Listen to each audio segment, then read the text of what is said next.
여러분, 안녕하세요. 나미입니다. 제 채널에 와주셔서 감사하며 이야기 끝까지 함께 해주세요.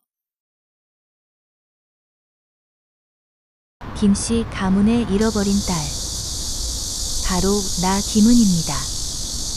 친부모님이 나를 찾아오셨을 때 나는 감동해서가 아니라 너무 무서워서 펑펑 울었어요.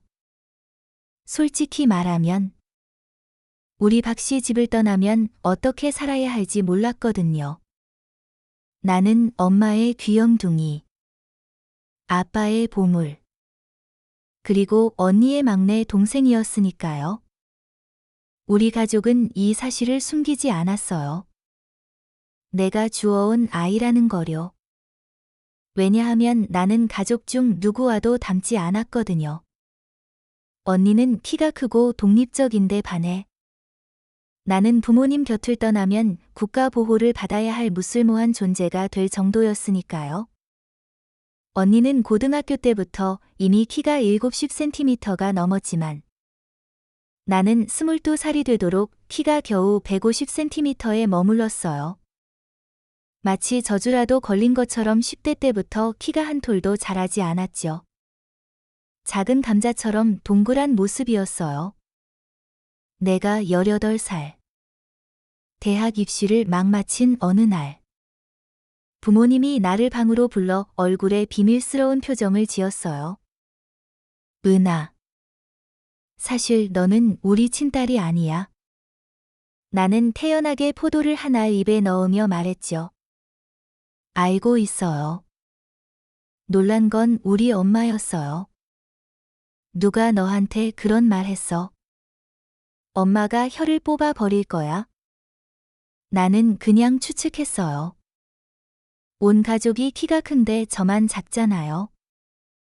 그리고 다들 똑똑한데 저만 평범하고.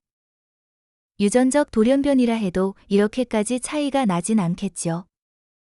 아빠는 내 머리를 쓰다듬으며 몰래 눈물을 닦았어요. 아빠 마음속에 너는 영원한 작은 공주야. 우리는 영원히 한 가족이라는 것을 나는 알아요. 아빠. 엄마는 나를 아낌없이 사랑해 주셨고, 언니도 마찬가지였어요. 우리는 정말 한 가족이었죠. 그들은 내가 예전에 쓰레기통에 버려졌다고 했어요. 겨울의 추운 강원도 날씨는 사람을 얼려 죽일 만큼 매서웠는데 나는 얇은 담요에 쌓인 채 차가운 쓰레기통 속에 버려져 있었대요. 새끼 고양이처럼 약한 울음소리를 듣고 언니가 나를 집으로 데려와 따뜻한 우유를 먹여주었다고 했죠. 밤새 돌본 뒤에도 불안했던 가족들은 결국 입양 절차를 밟아 나를 박씨 가문의 막내딸로 만들었어요. 나는 그들의 따뜻한 손길 아래 자라났죠. 나는 내가 버려진 아이라는 사실을 늘 알고 있었어요. 그 시절. 쓰레기통이나 논두렁에 버려진 여자아이들 중 살아남은 아이는 거의 없었지만 나는 운이 좋게도 이 가족을 만났어요. 친아빠가 찾아왔을 때 나는 꽃집에서 일하고 있었어요. 졸업 후 안정적인 직장을 찾지 못하자 언니가 준 돈으로 집 근처의 꽃집을 열어 부모님을 돌보았거든요. 현관문이 풍경이 딸랑하고 울리며 한 남자가 들어섰어요. 잘 재단된 양복을 입고 있었죠. 브랜드는 몰랐지만 비싸 보였어요. 손님. 뭘 도와드릴까요? 박은 씨 맞나요? 나는 고개를 끄덕이며 그를 바라봤어요. 그의 풍채는 분명 비범해 보였어요. 내가 내 친아빠란다. 마침 우리 엄마가 저녁 식사하라고 전화했을 때였고, 엄마는 그와 나를 집으로 데려갔죠. 이야기를 나눈 후 모든 것이 밝혀졌어요. 나는 정말로 김씨 가문에서 20년 넘게 잃어버렸던 친딸이었어요. 그 해, 유모가 나를 데려갔다고 하더군요. 그 남자는 친엄마가 나를 그리워하다 병을 얻었다고 말했어요. 이 사실을 안 우리 언니는 그날 밤 비행기를 타고 가서 김씨 가문을 박살 내겠다고 했지만 아빠가 간신히 말렸죠. 우리 가족은 서두르지 않았어요. 그들은 나에게 그들을 만나보라고 권유했죠. 그들이 널 낳았지만 우리가 널 키웠어. 받아들이든 아니든 상관없어. 그래도 내가 어디서 왔는지는 알아야지. 그들은 아주 부드럽게 말했지만 나는 전혀 기쁘지 않았어요. 나는 버려진 아이라는 사실에 익숙해졌는데 갑자기 친부모라는 두 사람이 나타나니 정말 혼란스러웠어요. 유전자 검사 결과 나는 진짜 친딸이었어요. 하지만 사실이 명확해질수록 나는 더 불편해졌죠. 안 가면 안 돼요. 나는 내가 키우는 고양이의 노란 털 부분을 쓰다듬으며 물었어요. 고양이는 실을 당기면 소리 나는 인형처럼 야옹거렸죠. 엄마는 내 짐을 쌌어요. 하나하나 정성스럽게 접어 가방에 넣고는 차곡차곡 캐리어에 정리했죠. 그분들이 너를 몇 년이나 찾았는데 쉬운 일이 아니야. 그냥 가서 한번 만나봐. 아빠, 엄마는 여기서 너를 기다리게. 나는 눈물을 꾹 참고 비행기를 타고 부산으로 향했어요. 나는 그 남자를 뭐라고 불러야 할지 몰라 내내 침묵했죠. 내 엄마가 널 위해 많은 걸 준비했어. 내가 싫어할까봐 너 오면 더 사려고 기다리고 있단다. 그는 안경을 쓰고 나를 꼼꼼히 살폈는데 자세히 보니 그와 내가 닮은 점이 있었어요. 그래. 몇 년 동안 온 가족이 널 찾았고 모두 너를 많이 그리워했어. 나는 대답하지 않았지만 그는 계속해서 나에게 형과 남동생이 있다고 말했어요. 도착하고 보니 나는 한 대가족의 일원이었죠. 가장 인상적인 사람은 옆에 서 있는 여자였어요. 그들의 입양딸이었죠. 내가 없는 동안 그녀가 그들 곁을 지켰던 거예요. 그녀는 친엄마를 부축하고 나와서 말했어요. 엄마가 동생 찾느라 정말 고생 많았어요. 엄마는 나를 껴안고 울었고 나도 모르게 눈시울이 뜨거워졌어요. 아마 피는 물보다 진한가 봐요. 엄마는 나를 집으로 이끌고 다니며 한 사람씩 소개해 주었어요. 부모님 외에 두 오빠는 나를 별로 좋아하지 않는 것 같았죠. 그들은 나의 귀향을 축하하는 파티를 열었어요. 나는 분홍색 드레스를 입고 어색하게 손님들을 맞다가 결국 한 구석에 숨어 쉬고 있었죠. 그때 나는 사람들이 나를 험담하는 것을 들었어요. 제가 어떻게 유미를 따라가. 하늘과 땅 차이네. 그냥 촌뜨기 같잖아. 친딸이면 뭐해.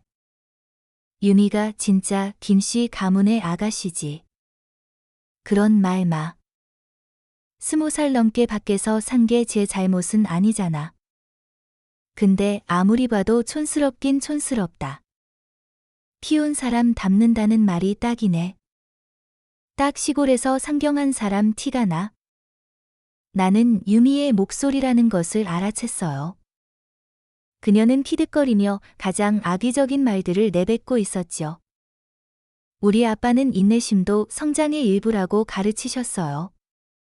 나에 대한 말은 참을 수 있었지만 우리 아빠, 엄마를 건드리는 건 참을 수 없었어요. 나는 옆에 있는 와인병을 들어 유미의 머리를 내리쳤어요. 그녀의 비명은 홀 전체에 울려 퍼졌죠. 너 미쳤어. 경고하는데. 우리 부모님을 한 번이라도 더 건드려봐. 다음엔 이렇게 약하게 안 끝날 거야. 미친년.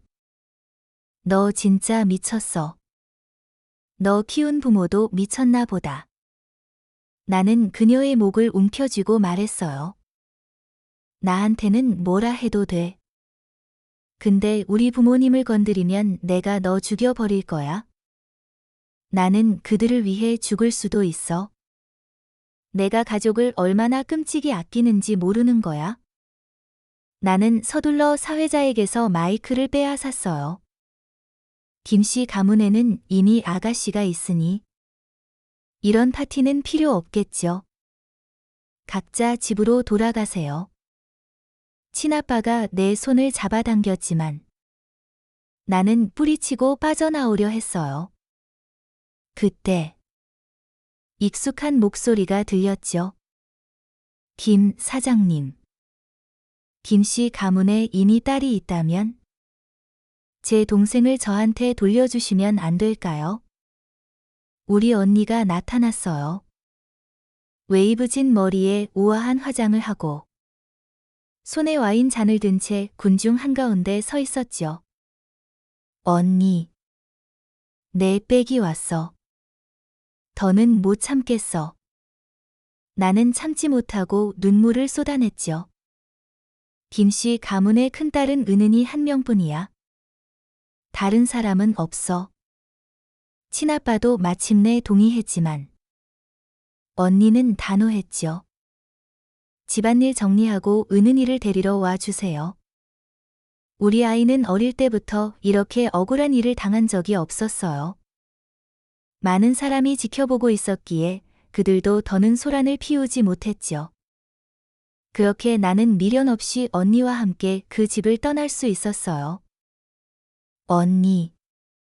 언니가 너무 보고 싶었어. 나는 일부러 끈적거리는 목소리로 말하며 응석을 부렸죠. 내가 그녀에게 달려들어 안기려 하자. 언니는 손으로 내 이마를 막고 밀어냈어요.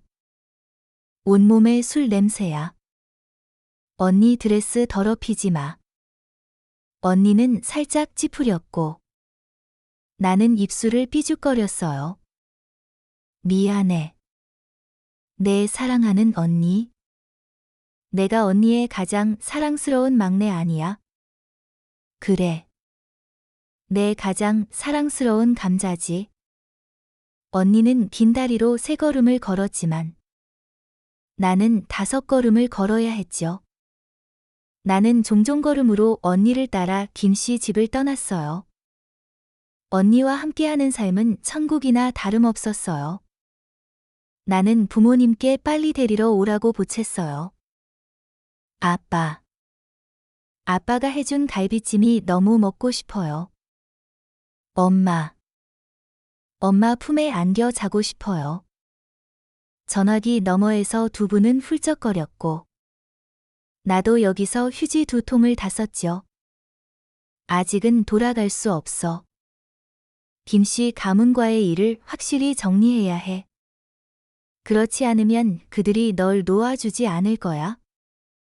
언니는 젓가락으로 긴 머리를 올렸고 살짝 치켜올라간 눈매에서는 고혹적인 매력이 느껴졌어요. 반면 나는 순진하고 동그란 눈을 하고 있어서 바보처럼 보였죠. 다음 날 김씨 가문 부모님이 나를 데리러 왔어요. 나는 가고 싶지 않았지만 언니는 동의했죠. 은은이를 데려가도 좋아요. 하지만 첫째, 은은이의 자리를 차지하거나 은은이를 괴롭히는 사람이 있어서는 안 됩니다.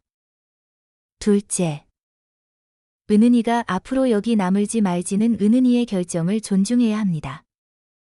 그래. 언니는 내 짐을 챙겨주며 말했어요. 그분들이 너를 몇 년이나 찾았는데 쉬운 일이 아니었을 거야. 남고 싶으면 남고 싫으면 아빠, 엄마랑 언니가 데리러 갈게. 그 누구한테도 괴롭힘 당하지 마. 걱정 마. 나는 아무한테도 괴롭힘 당하지 않을 거야. 괴롭힘 당하면 맞서 싸울 거야. 우리는 아무도 두렵지 않아. 근데 욕하더라도 그쪽 부모님한테는 욕하지 마. 그렇게 나는 다시 김씨 집으로 돌아갔어요. 두 오빠는 전보다 더 냉담했죠. 남동생 김현우는 나를 보자마자 휙 돌아서서 위층으로 올라가 버렸어요. 현우야. 누나한테 인사해야지. 그는 걸음을 멈추지도 않았죠. 저 녀석은 정말 똥고집이야. 은하. 방에 가서 좀 쉬렴. 김씨 엄마는 내 손을 잡고 방으로 이끌었어요. 복도에 서성거리던 김현우는 우리가 올라오자 자기 방으로 들어가 버렸죠. 미안해.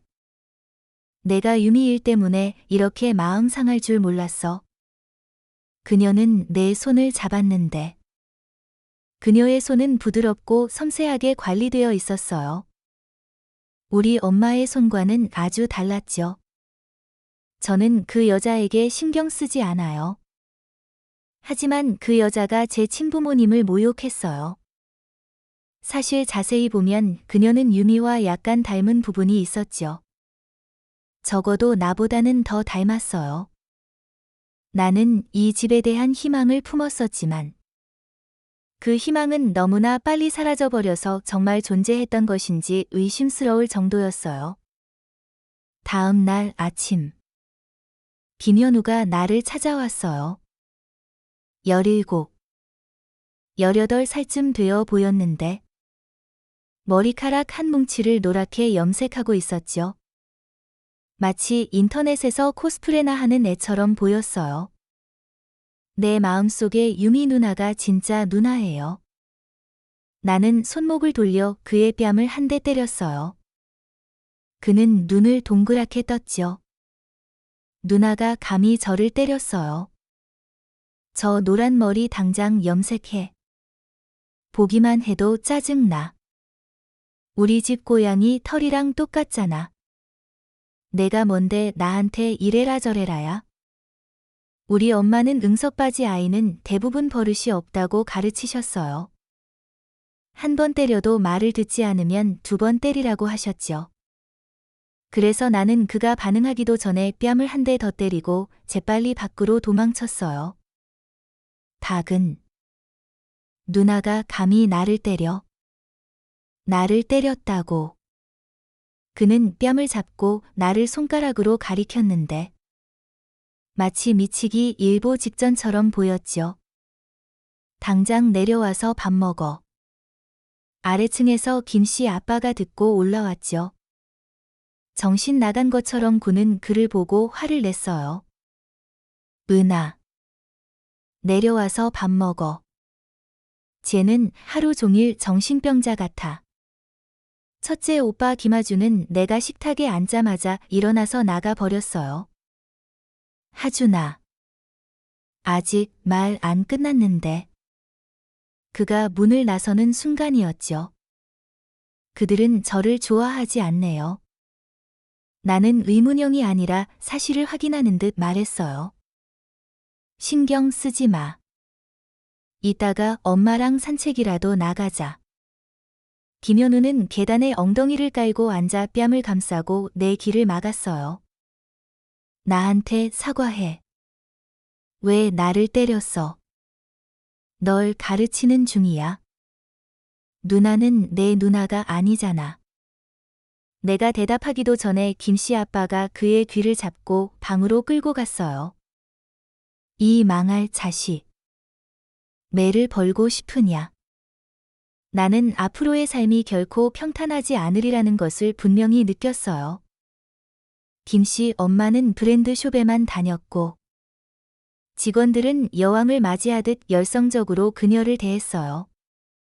단골 손님이라는 것을 알 수 있었죠. 김 사모님. 이분 따님이세요. 사모님이랑 정말 닮았네요.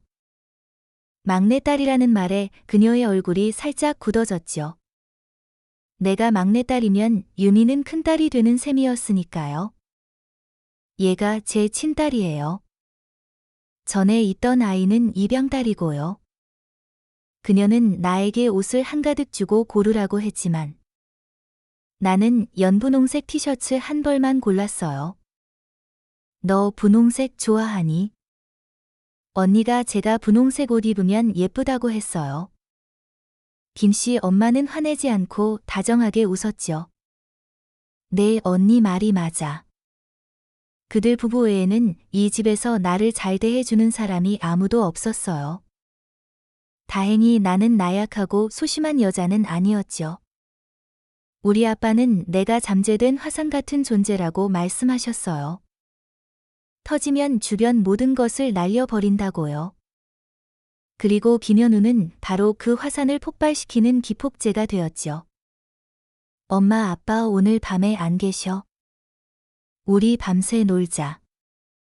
그들은 아래층에서 시끄러운 음악을 틀고 종이 폭죽을 터뜨리고 웃고 소리 지르며 난장판을 벌였어요. 나는 도저히 잠을 잘 수 없었죠. 김현우에게 조용히 하라고 문자했지만 내 메시지는 빨간색으로 표시되었어요. 그가 나를 차단한 것이었죠. 이불로 머리를 덮어도 소음이 차단되지 않았어요. 나는 속으로 외쳤죠. 남의 부모 욕하지 말자. 언니가 경고했잖아. 방을 나서자마자 마침 첫째 오빠 김하준을 만났어요. 그는 넥타이를 느슨하게 풀고 있었고 얼굴에는 피곤함이 역력했죠. 김현우한테 제발 좀 조용히 하라고 해주세요. 그는 나를 쫓아내고 싶어 하는 듯한 목소리로 말했어요. 시끄러우면 내가 가서 해결해. 그가 나를 뼛속까지 싫어한다는 것을 알 수 있었죠. 나는 배드민턴 라켓을 들고 내려갔어요. 처음에는 야구방망이를 들까 했지만 진짜 때리면 귀찮아질까 봐 참았죠. 김현우는 음악을 껐어요. 그는 눈을 치켜뜨고 혀를 내밀며 나를 조롱했어요. 나는 망설이지 않고 라켓을 한 번 휘둘렀죠. 스피커가 선반에서 떨어져 나갔어요. 방 안은 갑자기 조용해졌죠. 이 미친년이. 박은. 나는 한 번 더 휘둘러 그의 얼굴을 정통으로 때렸어요. 그는 소파에 쓰러졌죠. 너는 김씨 가문 사람이 아니잖아. 내가 뭔데 나한테 이래라 저래라야. 나는 분홍색 털 슬리퍼를 신고 그의 얼굴을 짓밟았어요. 그딴 말은 내 부모님한테나 해. 한 번만 더 시끄럽게 굴면 다리를 부러뜨릴 거야. 나는 어릴 때 할아버지에게 무술을 몇 년 배웠는데 처음에는 건강을 위해 배운 것이었지만 지금 보니 저런 녀석을 혼내는데 딱 맞았죠. 나는 시계를 봤어요. 밤 9시 50분. 잘 시간이었어요. 너희들 다 집으로 가. 엄마 있는 녀석들은 빨리 가서 엄마한테 안겨. 무서워진 무리는 문 밖으로 쏟아져 나갔고 감히 뒤돌아보는 사람도 없었어요. 어떤 뚱뚱한 애는 벽에 머리를 박았지만 그래도 억지로 일어섰죠. 얘들아. 나 좀 살려줘. 김현우는 신음했지만 아무도 그에게 신경 쓰지 않았어요. 10시 반 전에 깔끔하게 치우고 방으로 가. 내 방은 김하준의 방 옆에 있었어요. 내가 하품하며 돌아가다가 그가 문을 열고 얼굴을 내미는 것을 보았죠. 뭘 봐. 가서 자. 그는 아무 말 없이 내가 들고 있는 찌그러진 배드민턴 라켓을 힐끗 보더니 순순히 방으로 돌아갔어요. 언니는 억울한 일을 당하지 말라고 했고 당하면 맞서 싸우라고 가르쳤었죠. 다음 날 아침 일찍 나는 김현우가 내 흉을 보고 있는 것을 들었어요. 지금 꼰지르는 중이야. 아빠. 저 여자가 어제 저를 때렸어요. 아빠라는 말을 듣고 그의 말이 내 귀에 거슬리면 나는 그가 그냥 방귀를 뀌는 것이라고 생각하고 마음을 편하게 먹기로 했어요. 됐어. 형제자매끼리 싸우는 건 흔한 일이야. 뭘 그렇게 유난을 떨어. 김씨 아빠도 기분 좋지 않은 듯 그를 뿌리쳤죠. 은하.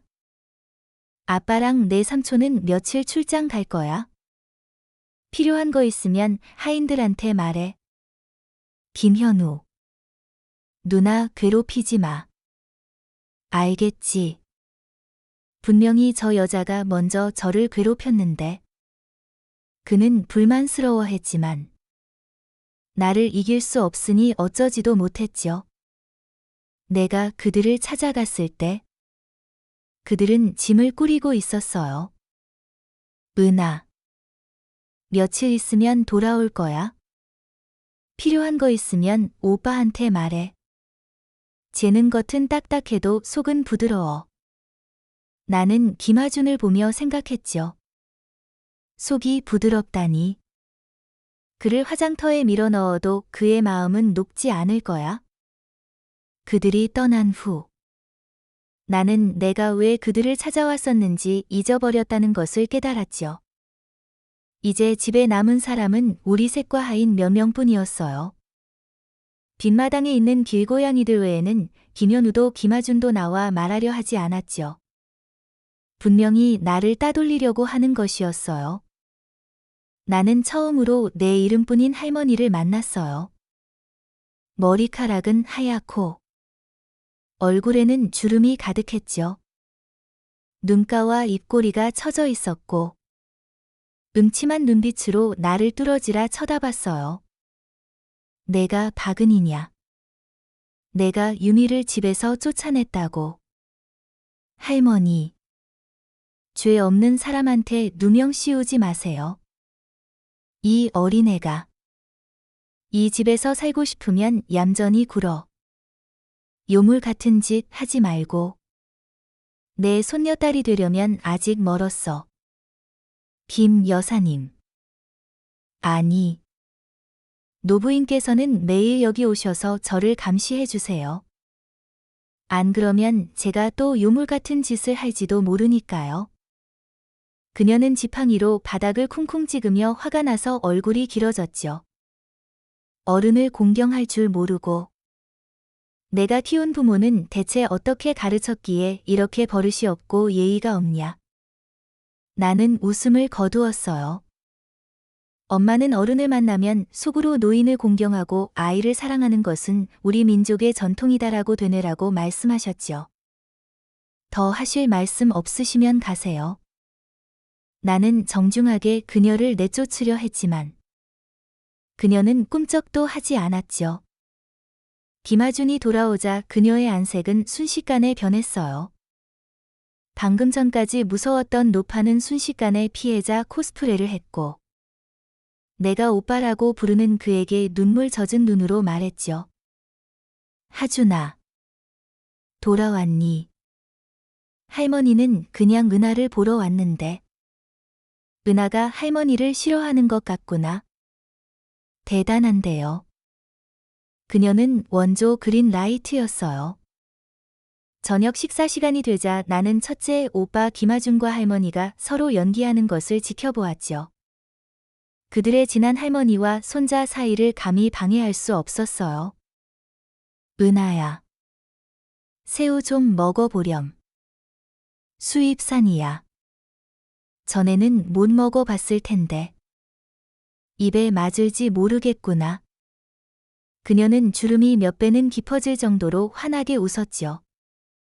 그녀는 나를 싫어하는 것이 분명했지만 사랑하는 손자 앞에서 다정한 척해야 했어요. 마치 내가 산에서 내려와 새우도 먹어본 적 없는 사람인 것처럼요. 할머니. 생선 많이 드세요. 이 나이에는 부드러운 음식만 드셔야죠. 많이 드시고 말 좀 그만하세요. 김씨 부부가 돌아오자 할머니를 보자마자 그들의 안색이 변했어요. 그들 역시 서로를 싫어하는 것 같았죠. 어머니. 오셨어요. 온 가족이 함께 식사하자. 그녀는 김하준에게 반찬을 집어주며 말했어요. 은하 때문에 힘들진 않았니? 할머니는 이 아이가 너무 좋아서 내일 데리고 가서 집이라도 사주려고 했는데 말이야. 나는 김씨 엄마의 손을 잡고 앉혔어요. 그러자 할머니의 얼굴은 순식간에 시커멓게 변하며 젓가락을 탁 소리 나게 내려놓았죠. 내가 언제 그런 말을 했냐? 이 재수 없는 계집애야. 할머니. 말을 번복하시려면 솔직하게 말하세요. 할머니 이러시는 거 무서워요. 나는 김씨 아빠 뒤에 숨어 말했죠. 어머니. 식사 다 하셨으면 가세요. 애를 놀라게 했잖아요. 나는 고개를 내밀어 그녀를 도발적으로 쳐다보았어요. 만약 그린라이트가 유전된다면 내가 누구에게서 배웠는지 이제 알겠네요. 식사를 마친 후 나는 뒷마당으로 나가 고양이들에게 밥을 주었어요. 이 길고양이들은 나와 아주 친했죠. 나는 그들을 데려가 중성화 수술을 시킬 생각이었어요. 김현우도 그곳에 있었는데 내가 나오자마자 가려 했죠. 나는 그의 옷깃을 잡고 끌어당겼어요. 뭐야? 저항하지 못하고 그는 순순히 서 있었죠. 김아주는 나를 싫어해. 나는 염소 우유를 그릇에 따랐어요. 그도 나를 싫어해. 김현우는 삼색 고양이를 만지려다 으르렁거리는 소리에 움찔하며 손을 뺐죠. 나는 갑자기 나타난 애잖아. 그가 나를 싫어하는 건 이해되는데 왜 너까지 싫어하는 거야? 우유를 다 마신 삼색 고양이는 내 손에 몸을 비비며 쓰다듬어 달라고 했어요. 걔 엄마는 형의 새엄마야. 형의 친엄마는 일찍 떠났고 어릴 때는 할머니가 형을 키웠고 우리가 태어난 후에야 형이 함께 살게 됐어. 긴 털 고양이는 내 슬리퍼 위에서 졸고 있었죠. 그럴 만도 하네. 이 집에 있는 아무도 좋아하지 않는 건가? 나는 고개를 끄덕였죠. 정말 그는 아무에게도 잘 대해 주지 않았어요. 그런데 왜 밖으로 나가서 살지 않아? 누나가 그걸 어떻게 알아? 나도 몰라. 김현우는 다시 몰래 고양이를 만지려다 다시 으르렁거리는 소리에 움찔했죠. 왜 얘네들은 누나만 좋아해? 나도 밥 주는데. 그는 내가 화났을 때처럼 입술을 삐죽거렸어요. 그 얼굴을 보니 나는 한숨만 나왔죠. 질투는 정말 강력한 감정이에요. 당연하지. 내가 쟤네 언니잖아. 건방진 녀석. 요즘 나는 아주 유명해졌는데. 할머니가 매일 오셔서 내가 매일 그녀와 말싸움을 벌였기 때문이에요. 반복되는 시나리오였죠. 오전에는 그녀가 시비를 걸고 나를 비꼬았고, 오후에는 김아준이 돌아오면 다정한 할머니 역할을 했죠.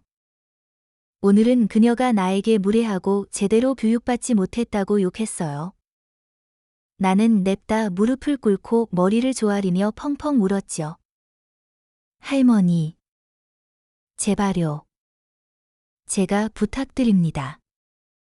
저를 쫓아내지 마세요. 친부모님을 겨우 찾았는데. 제발 저를 떠나게 하지 말아주세요. 제발 저를 미워하지 말아주세요. 나는 울면서 콧물을 그녀의 옷에 문질렀죠. 그녀는 너무 놀라 나를 발로 차고 한쪽으로 피했어요. 김씨 아빠가 문 밖에서 지켜보고 있었는데 얼굴이 굳어졌죠. 그는 운전기사에게 그녀를 집으로 데려다 주라고 말했어요. 무슨 일 있으면 전화하세요. 다시는 여기 오지 마세요. 어머니는 그냥 손자. 손녀 보러 온 건데. 그녀는 내가 겁을 줘서 목소리가 한껏 약해졌죠. 어머니는 이 집을 깨부수러 오신 겁니까? 그날 오후 김씨 엄마가 돌아왔을 때 할머니는 막무가내로 집을 떠나지 않으려 했어요. 하인들에게 대략적인 이야기를 들은 김씨 엄마는 격분했죠. 앞으로 여기 오지 마세요. 이 아이는 우리가 힘들게 찾은 아이예요. 다시는 잃고 싶지 않아요. 이 불효자식들아. 그녀는 분노에 떨리는 손으로 집안의 모든 사람을 가리켰지요. 내 아빠가 일찍 죽고 내가 널 키웠는데 내가 나한테 이럴 수가 있어? 아빠는 30살 가까이 되어서 돌아가셨어요. 그때는 이미 회사를 맡고 계셨는데 어머니가 저를 어떻게 키우셨죠? 김씨 아빠는 그녀의 본색을 무자비하게 폭로했죠. 김아준은 내가 키웠다고요. 왜 김아준의 친엄마를 어머니가 쫓아냈다는 말은 안 합니까? 이야기는 지구만큼이나 오래된 온갖 묵은 감정을 끄집어냈고 결국 그녀는 얼굴이 새파랗게 질려 떠나 버렸어요. 나는 위층으로 돌아가려 했지만 부드러운 손이 나를 끌어안았죠. 미안하다. 또 너에게 억울한 일을 겪게 했구나. 김씨 엄마의 눈물은 내 옷깃을 적셨어요. 나는 깊게 숨을 들이마시며 눈물의 신맛을 삼켰지요. 괜찮아요. 은아. 아빠, 엄마랑 여행 갈래? 우리 일도 좀 보면서.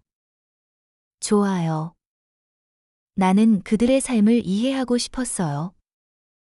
만약 내가 그 해에 잃어버리지 않았다면 내 인생이 어떻게 되었을까 궁금했죠. 나는 그들을 따라 뉴욕의 고층 빌딩들을 누비고 그들이 다른 사람들과 즐겁게 대화하는 것을 들었으며 그들이 졸업한 하버드 대학을 방문하기도 했어요. 우리는 20년이 넘도록 떨어져 지낸 적 없는 가족 같았죠. 마지막 기착지는 캘리포니아였어요. 김씨 아빠는 클래식한 빨간색 오픈카를 몰고 우리를 맞이했고 우리는 해안 도로를 따라 달렸죠. 황금빛 노을이 우리 몸을 감쌌어요. 만약 내가 잃어버리지 않았다면 내 인생은 이렇게 찬란했을 수도 있었겠죠. 캘리포니아는 여행의 마지막 종착지였어요. 떠나기 전 나는 호텔 창가에 서서 도시를 내려다봤어요. 좋니? 다음에 또 오자. 김씨 엄마는 짐을 정리하며 나에게 커다란 선글라스를 씌워 주었어요. 우리는 집으로 돌아왔어요. 은아. 올라가서 좀 쉬렴. 김씨 아빠는 내 캐리어를 들어주었고 나는 잠이 부족해 머리가 깨질 듯 아팠죠. 할머니를 봤으면 인사라도 해야지. 그 말은 누구를 겨냥한 것인지 모두가 알았죠. 나는 반응할 기운도 없었고 그녀는 혼자서 서커스 광대처럼 울고불고 난리를 쳤어요. 시차 적응을 하는데 이틀이 걸렸어요. 정신을 차리고 아래층으로 내려갔을 때 나는 소파에 앉아있던 김아준이 일어서려는 것을 보았죠. 김씨 엄마는 차갑게 말했어요. 김아준. 밖으로 나가. 나는 그녀가 이렇게 차갑게 말하는 것을 본 적이 없었어요. 처음 만났을 때부터 그녀는 늘 부드럽고 다정했으며 남방 여자 특유의 우아함이 있었죠. 아빠는요? 김아준은 이를 악물었고 손에 든 잡지는 구겨졌어요. 내 아빠도 동의했어. 모란꽃 무늬가 그려진 도자기 찻잔이 접시에 떨어졌죠. 쨍그랑하는 소리가 내 가슴에 망치질을 하는 것처럼 들렸어요. 나와 김아준은 스쳐 지나갔고 그의 눈빛은 조용히 내 몸에 박히는 칼날 같았어요. 나는 정원 작은 탁자에 누워 햇볕을 쬐었어요. 용감한 고양이들은 내 다리 사이를 이리저리 뛰어다녔죠. 엄마. 왜 오빠를 나가라고 했어요? 은아. 여긴 내 집이야. 나는 그 누구도 너에게 억울함을 주거나 이 집에서 너를 환영하지 않는 것을 용납하지 않을 거야. 그녀는 다시 예전의 다정한 목소리로 돌아왔죠. 나는 자신과 똑 닮은 그녀의 얼굴을 보며 다시 한번 감탄했어요. 유전자의 힘은 정말 대단하네요. 그녀는 내게 그토록 아름다운 눈과 눈썹을 물려주었으니까요. 게다가 그도 이제 20살이 넘었으니 진작 독립했어야 했어요. 여기 남아서 말썽만 일으킬 뿐이었죠. 전에는 그를 친아들처럼 대했지만 사람의 마음은 차가워서 내가 아무리 잘해줘도 그의 마음을 따뜻하게 만들 수는 없었어요. 김현우는 이 도시의 대학교에 다녔죠. 김하준이 짐을 싸서 떠나던 날, 그는 스스로 짐을 싸서 집으로 돌아왔어요. 왜 돌아왔니? 저는 경영학이 적성에 안 맞는 것 같아요. 자퇴했어요. 그는 집 한가운데 무릎을 꿇었고 엄마는 그의 등짝을 때렸죠. 나는 그녀를 껴안으며 야구방망이를 내밀었어요. 엄마. 손 아프면 이거 쓰세요. 김현우는 눈을 부릅뜨고 소리쳤죠. 누나가 내 친동생이잖아. 엄마는 나를 흘끗 보더니 방망이를 내던지고 푹 하고 의자에 앉았어요. 마치 바람 빠진 공처럼요. 그럼 뭘 배우고 싶니? 아직 생각을 못 해봤어요. 할머니는 계속 문제를 일으켰어요. 칠순이 되자 가족 모두가 와서 축하해 주기를 강요했죠. 파티에는 유명 인사들도 많이 참석했어요. 그녀는 짙은 초록색 벨벳 치파오를 입고 값비싼 비추 브로치를 달고 있었죠.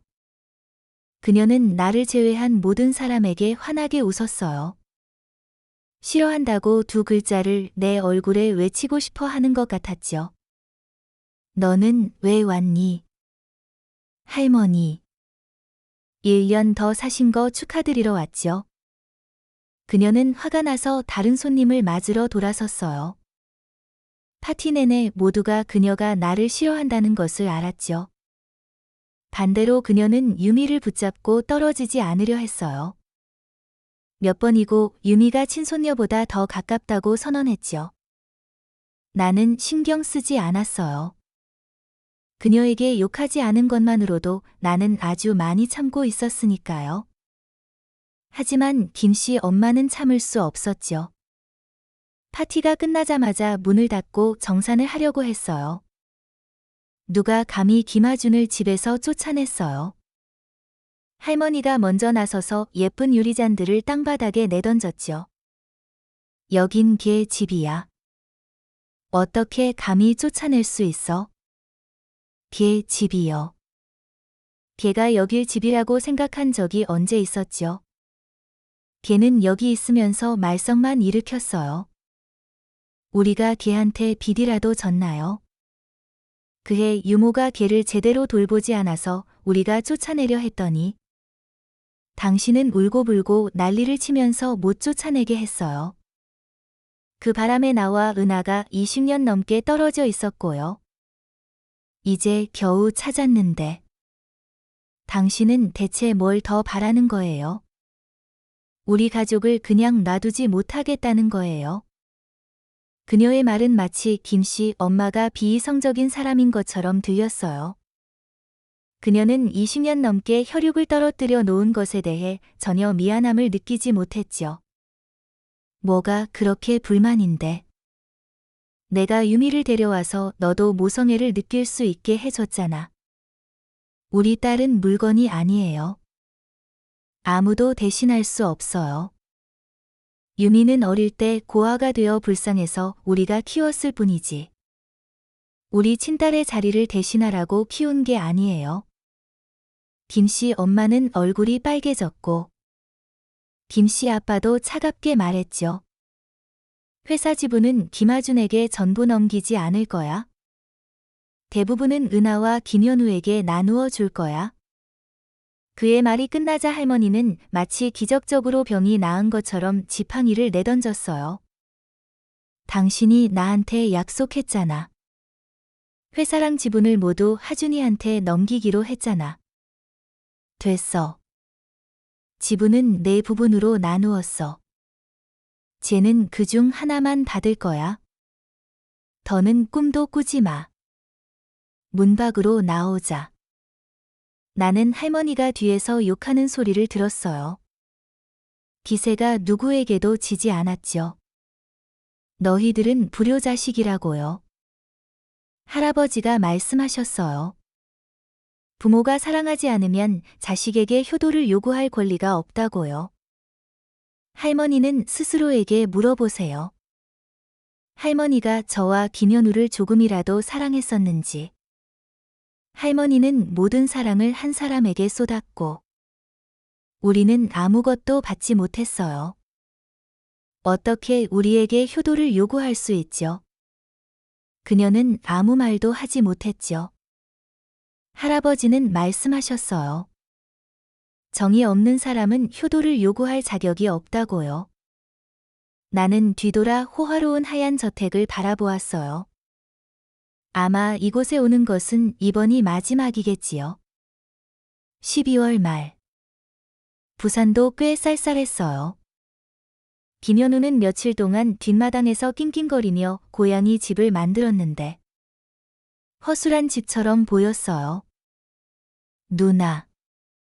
올해는 무슨 선물 받고 싶어? 나는 그가 고양이 집에 붉은색 페인트로 202호라고 삐뚤빼뚤하게 쓰는 것을 지켜보았죠. 우리 집은 지금 어떨까? 올해는 소시지를 얼마나 만들고 설날을 위해 뭘 샀을까? 김치를 얼마나 담갔을까? 나는 대답하지 않았어요. 나는 그냥 집에 가고 싶었어요. 나는 아빠에게 전화했고, 아빠는 설날을 보낸 후에 돌아오라고 하셨죠. 은아. 착하지. 아빠, 엄마도 내가 보고 싶어. 20년 넘게 기다린 설날이니까. 앞으로 우리 함께 할 시간이 많아. 우리 딸. 건강 잘 챙겨. 나는 그들과 함께 20년 넘게 기다린 설날을 보냈어요. 가족, 친척이 많지 않았지만 우리는 모두 거실에 모여 영화를 봤죠. 강원도는 설날이 되면 아주 떠들썩하고 시끌벅적해요. 많은 친척들이 모여 연초부터 연말까지 즐겁게 보냈죠. 아빠, 엄마가 이야기했는데 설날 지나고 내 친부모님 보러 갈 거야? 사람은 참 이상하죠. 나는 그들이 나를 조금이라도 더 못되게 대했으면 좋겠다고 바란 적이 있어요. 그러면 미련 없이 떠나기 쉬울 테니까요. 마치 소설에서처럼 남의 자식은 금이야 오기야 키우고 친자식은 냉대하고 함부로 대하는 것처럼요. 하지만 몇 년 동안이나 찾아 헤맨 딸을 겨우 다시 찾았는데 어떻게 함부로 대할 수 있겠어요? 반년 후 김씨 엄마가 다시 강원도에 왔어요. 그녀는 내가 운영하는 작은 꽃집 문을 열고 들어섰죠. 딸랑하고 풍경 소리가 울렸어요. 나는 작년 이맘때 김씨 아빠가 나를 찾아왔던 장면과 똑같다고 생각했죠. 반년 동안 김현우는 강원도 사투리를 유창하게 배웠고 입만 열면 아빠, 엄마라고 나처럼 불렀어요. 그는 다른 사람을 배려할 줄도 알게 되었죠. 그는 가장 빨리 변한 사람이었어요. 너 일해. 엄마 신경 쓰지 말고. 그녀는 말하면서 나의 작은 꽃집을 구경했죠. 엄마 요즘 여기 좀 있으려고 해. 시간 나면 같이 집 좀 보러 다니자. 우리 집에서 같이 지내면 되잖아요. 우리 집 넓어서 현우랑 같이 살아도 방이 남는데. 엄마 여기 자주 와야 하니까. 집 하나 있으면 편할 거야. 그녀는 다리가 바닥에 닿지 않는 높은 의자에 앉아 조용히 말했죠. 내 가족은 모두 정말 좋은 사람들이구나. 너를 진심으로 아끼는 게 보여. 그녀의 목소리에는 약간의 서운함이 묻어 있었죠. 나의 예전 집에는 세 사람만이 나를 진심으로 사랑해 주었으니까요. 나는 그곳에서 너무 적은 사랑을 받았어요. 다른 사람들은 싫어하는 것을 전혀 숨기지 않았죠. 맞아요. 모두 저를 진심으로 아껴줬어요. 어릴 때 제가 크게 아픈 적이 있었는데 그 후로 몇 년 동안 우리 가족 모두의 생일 소원이 똑같았어요. 제가 건강하게 잘 지내는 것이었죠. 심지어 그때 3살이었던 가장 어린 사촌동생도 그렇게 빌어줬어요. 신을 믿지 않으시던 할아버지도 어디서 들으셨는지 집을 지키는 신에게 우리 가족의 평안을 빌기 시작하셨고요. 삼촌은 작은 자동차가 있었는데 오래된 차였지만 제 병원비를 마련하려고 팔았어요. 부모님은 늘 제가 3살짜리 아이인 것처럼 저를 소중히 여기셨어요. 제가 잘 살지 못해서 하늘이 저를 다시 데려갈까 봐 걱정하셨죠. 나는 그녀에게 하나도 빠짐없이 모든 이야기를 들려주었어요. 그때 우리는 내가 돌아왔으니 우리 집은 조건도 괜찮고 내가 성인이 된 후 선택한다면 절대 그곳으로 돌아가고 싶어 하지 않을 거라고 생각했단다. 내 아빠도 돈으로는 너를 붙잡을 수 없을 거라고 말씀하셨는데 그때는 믿지 않았어. 정말 돈으로는 너를 붙잡을 수 없었어. 진심만이 너를 붙잡을 수 있었지.